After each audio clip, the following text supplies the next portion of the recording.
What's up everybody, Victor here with LinksWell. Welcome back to another video. In this particular video, we're gonna talk about a very important topic. Everybody wants to know, can I keep the factory microphone functional with your T-Style radios? And for the longest, the answer has been no. You gotta use the included one. But guess what? That answer has now changed because we have found a solution, a way for you to maintain function of the factory microphone. Let's get started.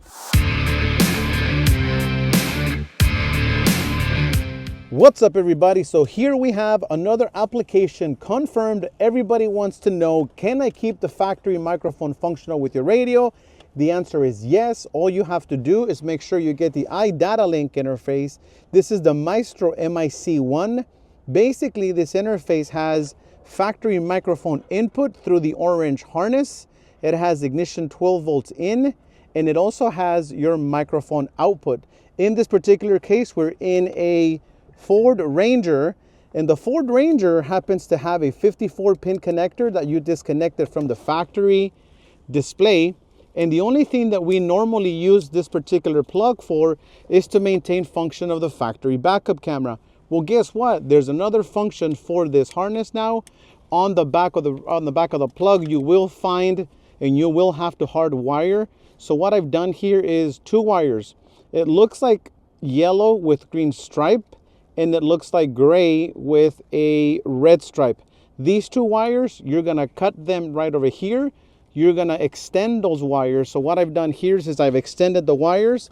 So this is microphone from the factory harness into the Maestro interface through the orange harness. The orange harness happens to have three wires.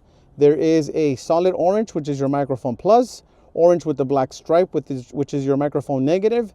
The orange with the green stripe you're not gonna use, so leave that one alone. That's gonna plug into the white plug of the MIC1. You have your ignition, power, and ground. And then here we have our microphone output. Ignition, power, and ground. We have a green plug coming off of our harness. That is your 12 volt and ground into the MIC1. Microphone output, you're using the one that's labeled for Alpine radios, the 3.5 millimeter plug. That's gonna go into the black connector of all the different microphone outputs. The blue plug and the red plug are not gonna get used. All you have to do is take our RCA harness, disconnect the included microphone, plug in the Maestro interface there instead, and you are good to go. That's all you need to be able to keep the factory microphone functional in this Ford Ranger. And that's how easy it is. Make sure you stay tuned and plugged into our YouTube channel because we have more applications coming your way.